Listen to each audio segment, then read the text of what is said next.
In case you want to know how I make my coffee dyed paper, I either do this, put it in a commercial cookie sheet, which has nice wide rim on it, like about 1.25 inches, and I put coffee, just the cheapest brand I can find. This was from Great Value. This was from Walmart. This pan is a little bit warped, so I have to at times, tip it from one side to the other. So very carefully, to get the coffee from underneath out. Yeah.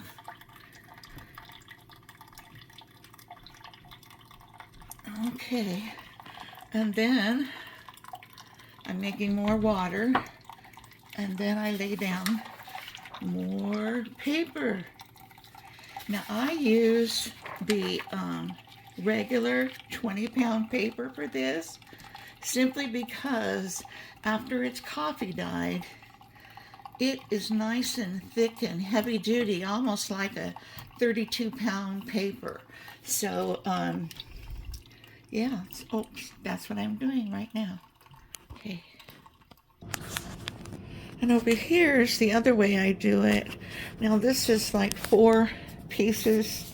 I have plastic down. This is my island and in the kitchen, and I have 4 pieces of paper down, so that it will,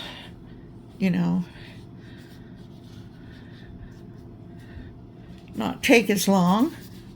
I could put more, but I think the easier way right now is to, then I sprinkled some pieces of the coffee on, but I think the easier way now is to do it in the pan that I've got going on the stove.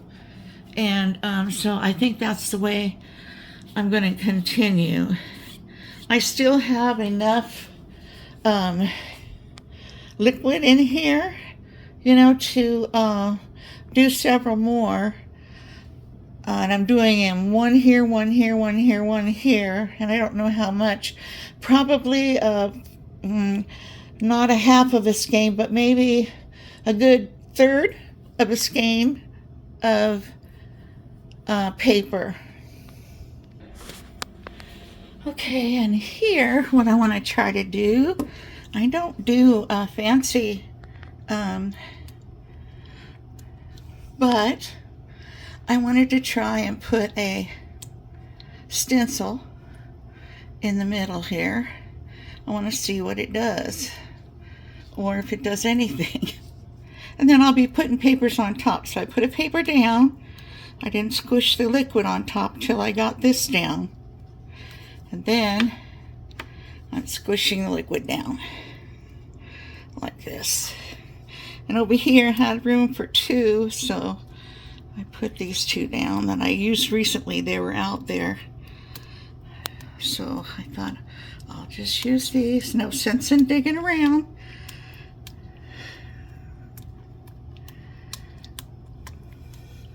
Then we open it up and we'll see what happened, if anything. Okay. That's that. Okay, well there it is, and I'm not going to put any more in there. I have a lot of tea left, but I have a lot of coffee left, but if there's any left over by the time this is all done soaking up, and I will let this soak up for probably a couple of hours, 2-3 hours maybe, and then I have to delicately take them out of here. So yeah, that's the hard part. Besides, the wear and tear on,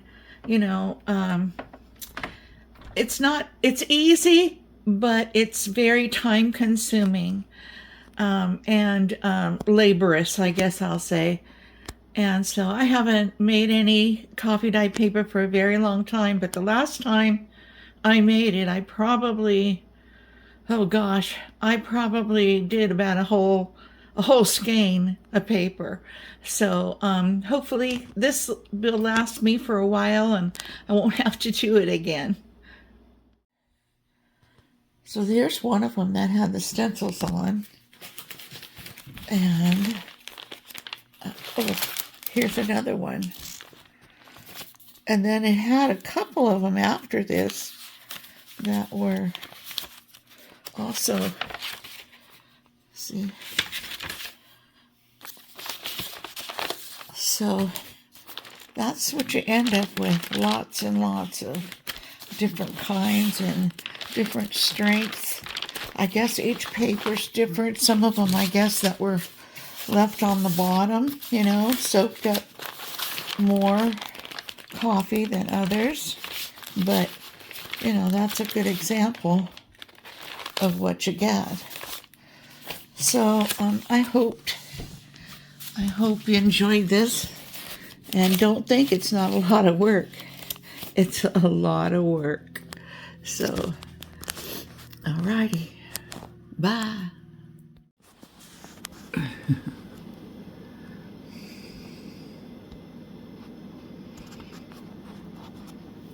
Trying to get a shot of this paper. Okay. There we go.